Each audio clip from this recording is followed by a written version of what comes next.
Hello बच्चों, नमस्कार। आप सभी का स्वागत है आपका YouTube channel rankers online classes में। तो हमें आशा है कि आप लोग मस्त होंगे, स्वस्थ होंगे और अच्छी तरह से आप लोग तैयारी कर रहे होंगे। तो आप लोग अगर आप इस चैनल पे नए हैं तो चैनल को सब्सक्राइब कीजिए और इस वीडियो के आप लोग अंत तक बने रहिएगा। चलिए हम लोग देखते हैं। यहाँ लिखा हुआ है, ध्यान दीजिए, लिखा हुआ है कि बिहार मैट्रिक परीक्षा 2025 100% यहीं से लड़ेगा भाई। इस 100% यहीं से लड़ेगा। तो इसके अंदर है क्या? तो है क्या, देखिए सामने कि एग्जाम स्पेशल जो इस पेपर में छपने वाला है।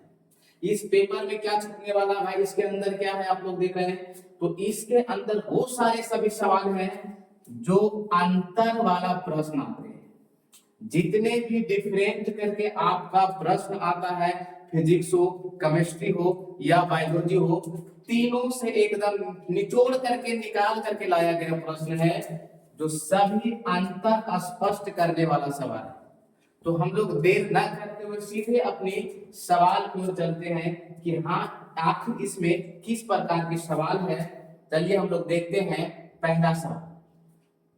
पहला सवाल क्या है कि प्रत्यावर्ती धारा और दिष्ट धारा में क्या अंतर है। प्रत्यावर्ती धारा और दिष्ट धारा में क्या अंतर है, हम लोग लिख सकते हैं एसी करंट और डीसी करंट में क्या अंतर है। तो इसमें दिया है एक तरफ प्रत्यावर्ती धारा, दूसरी तरफ दिष्ट धारा। चलिए इसमें हम लोग देखते हैं पहला अंतर क्या है। कह रहा है इसमें धारा का मान और दिशा समय पर बदलता रहता है। कहने का मतलब है कि प्रत्यावर्ती धारा में समय के साथ मान और दिशा दोनों बदलता है, जबकि दिष्ट धारा के अंदर में मान बदलता है लेकिन इसका दिशा नहीं बदलता है। दूसरा है इस धारा को आसानी से उत्पन्न कर सकते हैं। मतलब प्रत्यावर्ती धारा को हम लोग आसानी से उत्पन्न कर सकते हैं, जबकि दिष्ट धारा को कठिनाई से उत्पन्न करते हैं। इस धारा को आसानी से दिष्ट धारा में बदला जा सकता है। मतलब एसी से हम लोग डीसी में कन्वर्ट कर देंगे आसानी से, लेकिन इस धारा को कठिनाई से मतलब डीसी से एसी में बदला जाता है। इसमें देखो डीसी से एसी में बदलने के लिए थोड़ा परेशानी है, लेकिन इसमें कम परेशानी है। चौथा पॉइंट है कि यह धारा दिष्ट धारा की अपेक्षा अधिक घातक होता है। हाँ, डायरेक्ट मतलब देसी जो धारा है उससे कम घातक होता है, जबकि एक प्रत्यावर्ती जो धारा है वो ज्यादा घातक होता है। मतलब ये है जो प्रत्यावर्ती धारा ज्यादा डेंजरस है और ये वाला जो है वो कम डेंजरस है।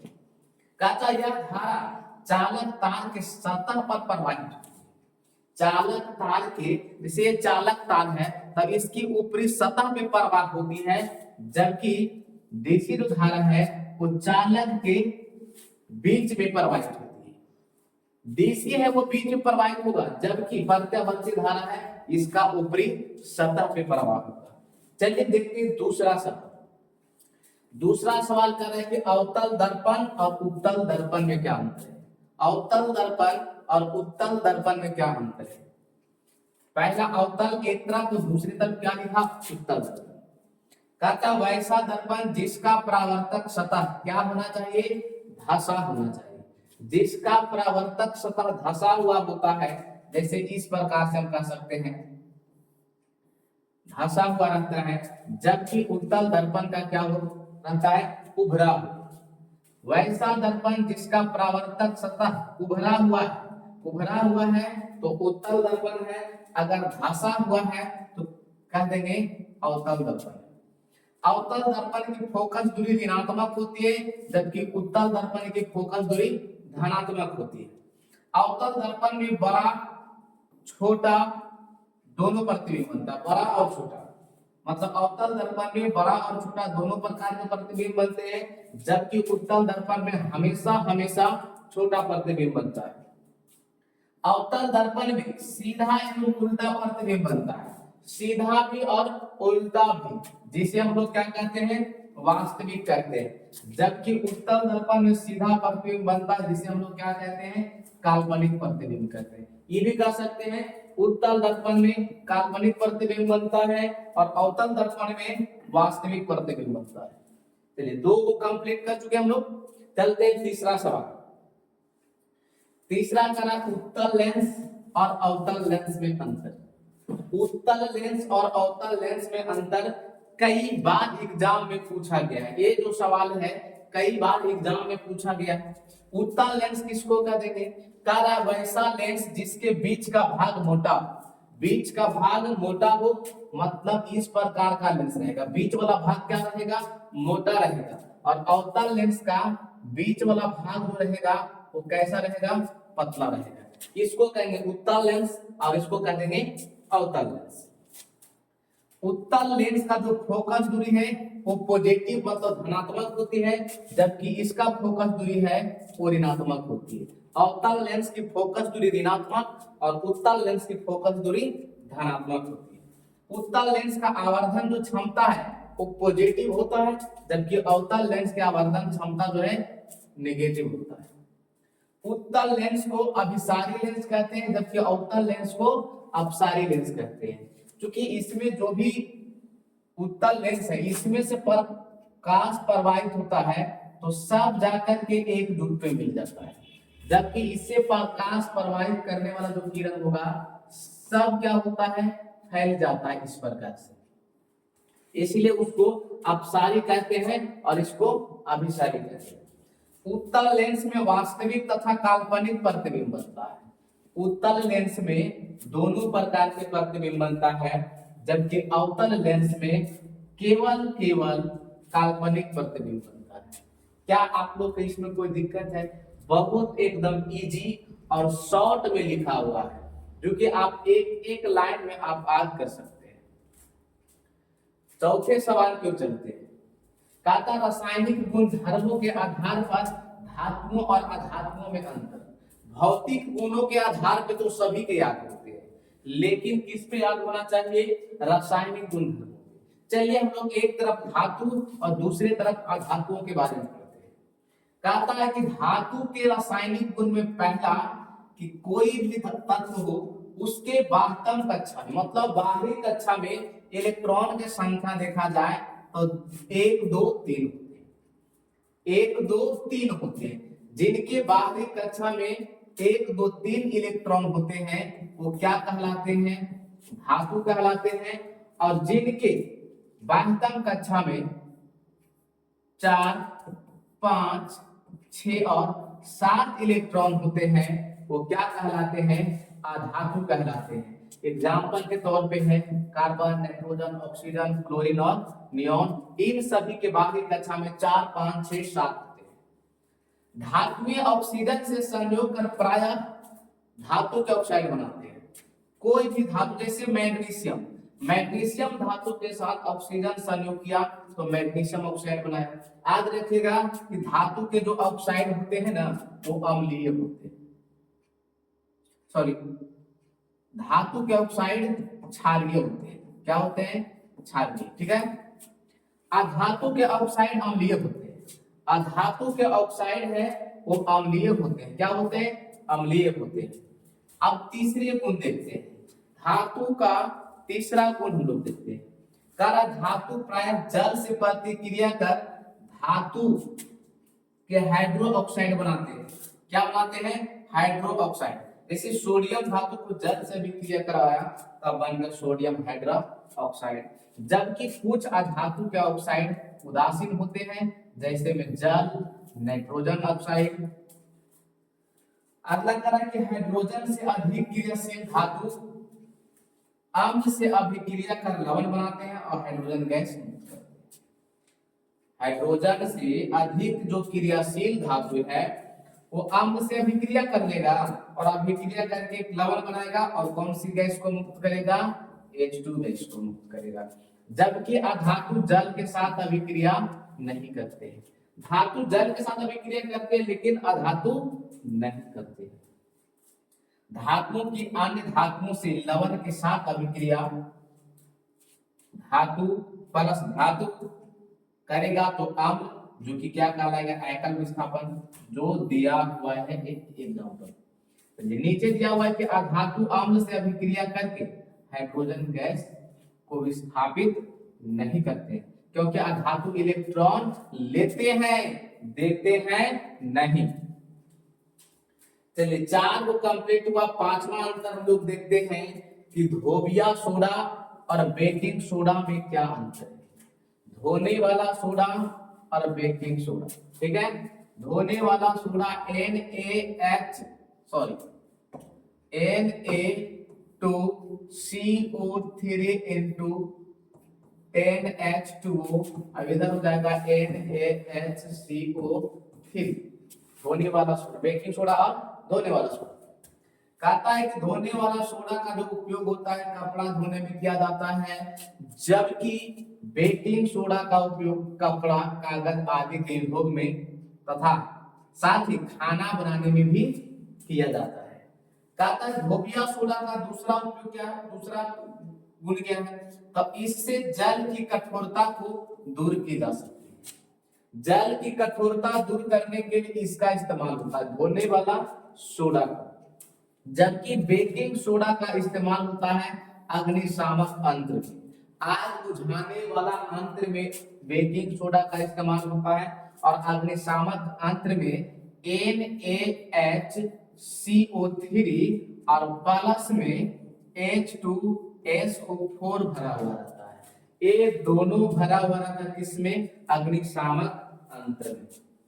धोबिया सोडा का तीसरा, इसका उपयोग कांच, कागज, साबुन बनाने में उपयोग किया जाता है, जबकि बेकिंग सोडा का उपयोग अम्लीयता दूर करने में किया जाता है।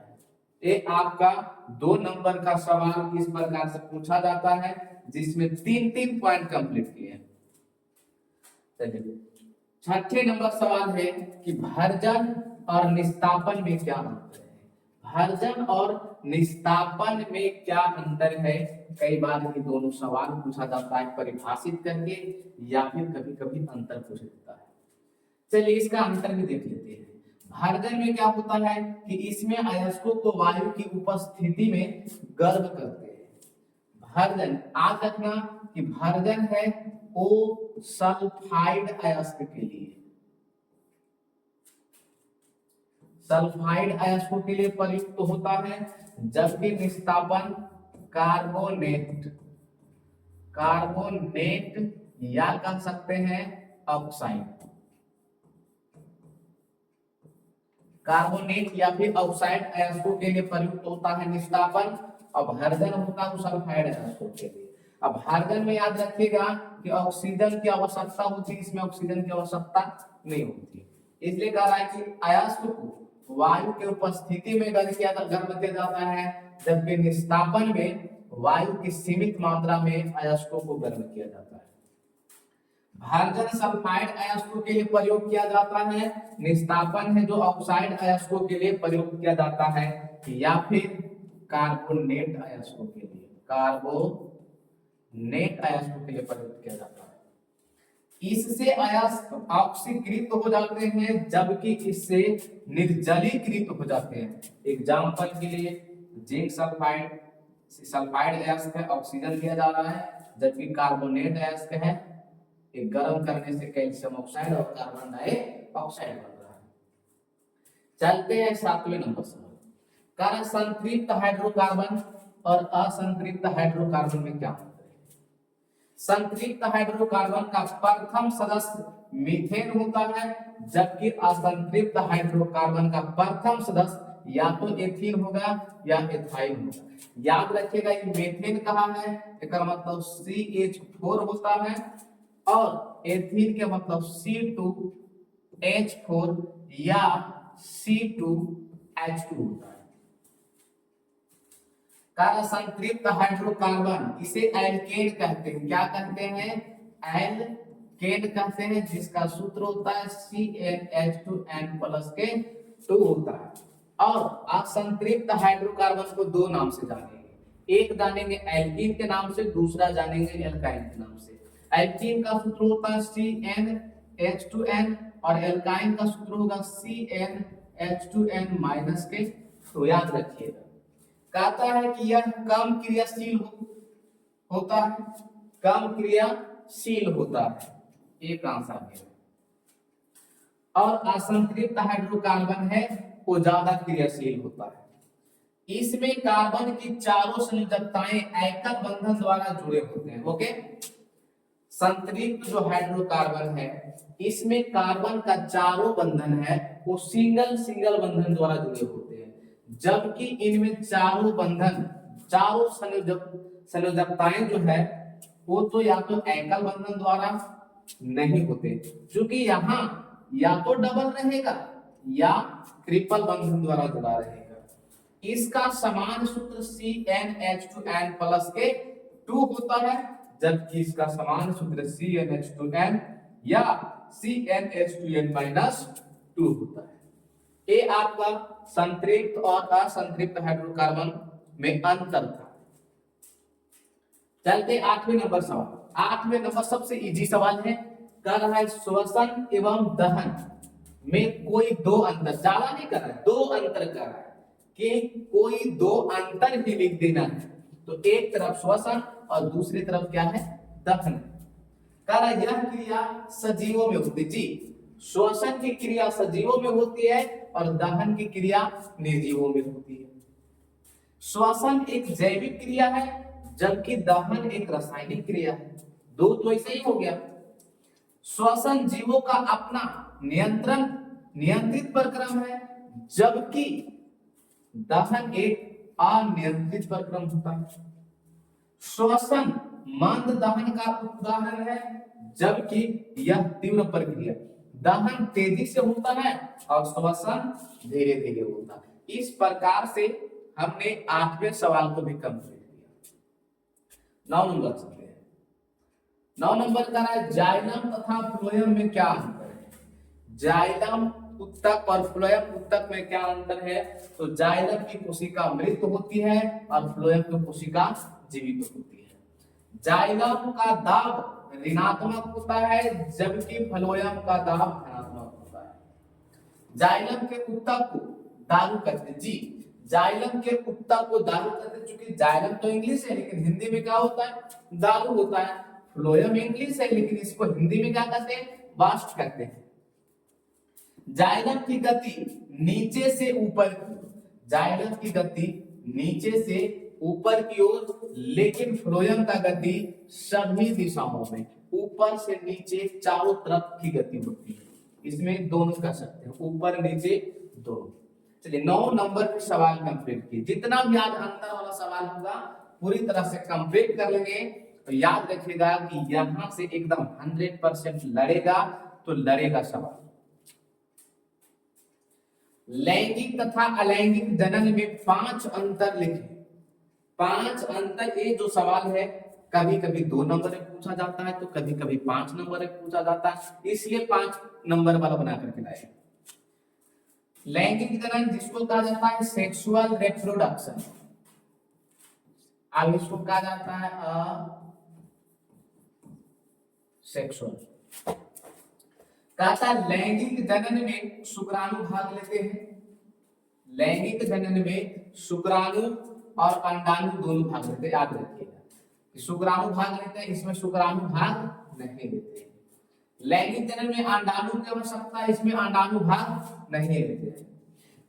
लैंगिक जनन में निषेचन की क्रिया होती है और अलैंगिक जनन में निषेचन की क्रिया नहीं होती। लैंगिक जनन में देखो सबसे बड़ी बात है कि जब शुक्राणु यहाँ है वहां नहीं, यहाँ अंडाणु है वहां नहीं। हाँ, लैंगिक जनन में तो ये दोनों जब काम हुआ कि शुक्राणु बना अंडाणु बना तो निषेचन तो होबे करेगा, लेकिन इसमें न तो शुक्राणु है न तो अंडाणु है, इसलिए निषेचन भी नहीं होगा। अगला पॉइंट है कि इसमें उत्पन्न संतान आनुवांशिक रूप से जनक के समान होता है। लैंगिक जनन में देखा जाए तो आनुवांशिक रूप से जनक के समान होता है। इसमें जी याद रखिएगा कि इसमें जनक उत्पन्न संतान आनुवांशिक रूप से जनक के समान होता है, जबकि इसमें जनक के समान रूप से जनक के समान जी, इसमें सामान्य थोड़ा सा इसमें अंतर आएगा, जबकि इसमें पूरा सेम रहेगा। ठीक है, कहता यह एक जटिल प्रक्रिया है, जबकि इसमें युग्मक का निर्माण नहीं होता। याद रखिएगा कि लैंगिक जनन धीरे धीरे होता है, ये धीमी गति से होता है, जबकि अलैंगिक जनन फास्ट होता है। ठीक है, इस प्रकार से इसमें अंतर कर दिया। चलते हैं अगला सवाल। अगला क्या है, रुधिर और लसिका में अंतर। रुधिर और लसिका में अंतर क्या है, तो याद रखिएगा कि रुधिर का रंग कैसा होता है, लाल, जबकि लसिके का रंग कैसा होता है, पीला होता है। रुधिर लाल, रुधिर होगा लाल, लसिका होगा पीला। रुधिर में कणिका पाया जाता है, इसमें कणिका नहीं पाया जाता है। रुधिर में हीमोग्लोबिन पाया जाता है, क्या पाया जाता है, हीमोग्लोबिन, जबकि लसिका में हीमोग्लोबिन नहीं पाया जाता है। रुधिर में सभी प्रकार के प्रोटीन पाए जाते हैं, जबकि लसिका में फाइब्रिनोजेन एंजाइम नहीं पाया जाता है। रुधिर में दोहरा परिसंचरण होता है, जबकि इसमें बहाव का एक दिशा में होती है। इसमें दोहरा परिसंचरण होता है 2 बार, जबकि इसमें एक ही बार होता है। चलिए, इस प्रकार से हम लोग 11 सवाल कंप्लीट कर लिया। हम लोग पहुंच चुके हैं 12वें सवाल पे। 12वां सवाल क्या कर रहा है कि धमनी और शिरा में क्या अंतर है। धमनी और शिरा में क्या अंतर है, तो कहता है कि धमनी में शुद्ध रक्त पाया जाता है। मतलब याद रखो कि धमनी है वो शुद्ध रक्त का प्रवाह करता है। शुद्ध रक्त का प्रवाह कौन करेगा, धमनी, और अशुद्ध रक्त का प्रवाह कौन करेगा, अशुद्ध रक्त का प्रवाह शिरा करता है। धमनी में रक्त प्रवाह तेज गति से होगा, धमनी में जो रक्त का प्रवाह होगा थोड़ा फास्ट होगा, जबकि इसमें धीरे धीरे होता है। धमनी का रंग लाल होता है, जबकि शिरा का रंग कैसा होता है, नीला होता है। शिरा का रंग नीला और धमनी का रंग लाल। धमनी अधिक गहराई में पाई जाती है, जबकि शिरा कम गहराई में। धमनी है वो अधिक गहराई पे होता है, जबकि शिरा जो है वो कम गहराई पे होता है। हृदय से शरीर के विभिन्न अंगों तक ले जाने वाली वाहिनी को धमनी कहते हैं। हृदय से मतलब हमारा हृदय से जो भी शुद्ध रक्त होगा वो पूरा शरीर में पंप करने का कार्य करता है, जबकि शिरा जो है कि सारा शरीर से जो अशुद्ध रक्त है उसको ऑब्जर्व करके हृदय में पहुंचाता है। तो ये अशुद्ध रक्त का प्रवाह और ये होता है शुद्ध रक्त का। हाँ, एक अपवाद में है फुफ्फुस धमनी जो अशुद्ध रक्त के प्रवाह कर देता है, और इसमें जो है फुफ्फुस शिरा जो शुद्ध रक्त के प्रवाह करता है। चलिए अगला सवाल कर रहा वायवीय तथा अवायवीय श्वसन में क्या अंतर है। कुछ जीवों के नाम जिसमें अवायवीय श्वसन होता है। तो वायवीय श्वसन में कहेंगे कि ऑक्सीजन के उपस्थिति में संपन्न होने वाली क्रिया को ऑक्सी श्वसन कहते हैं। वैसा श्वसन जिसमें ऑक्सीजन की उपस्थिति में संपन्न होता है वायवीय कहेंगे, और ऑक्सीजन के अनुपस्थिति में संपन्न होगा तो अवायवीय कहेंगे। इसीलिए वायवीय श्वसन को ऑक्सी श्वसन कहेंगे और अवायवीय श्वसन को अनॉक्सी श्वसन भी कहा जाता है। इसमें विशाल जीव भाग लेते हैं, मतलब बड़े बड़े जीव भाग लेते हैं, और इसमें सूक्ष्म जीव मतलब छोटे छोटे जीव इसमें भाग लेते हैं। इसमें कार्बन डाइऑक्साइड और जल का निर्माण होता है। वायवीय श्वसन के दौरान CO2 और H2O का निर्माण होता है, जबकि अवायवीय श्वसन के दौरान केवल CO2 अर्थात कार्बन डाइऑक्साइड का निर्माण होता है, जल का निर्माण नहीं होता है। वायवीय श्वसन में ग्लूकोज का पूर्ण ऑक्सीकरण होता है, जबकि इसमें पूर्ण ऑक्सीकरण नहीं होता है। चलिए हम लोग अंतर वाला जितना भी प्रश्न था लगातार हमने 1 से 13 तक समाप्त किया। इन 13 प्रश्नों में से अवश्य आपको एग्जाम में लगेगा एकदम 100%, यहां से एकदम लगना फिक्स है। तो बच्चों बताइएगा कि ये वीडियो आप लोग को कैसा लगा है। अगर वीडियो आप लोग को अच्छा लगा तो चैनल को सब्सक्राइब कीजिए और दोस्तों के पास आप लोग जितना शेयर करना है उतना शेयर कीजिए। तो ठीक है, आप मिलेंगे नेक्स्ट वीडियो में, तब तक के लिए thanks for watching this video.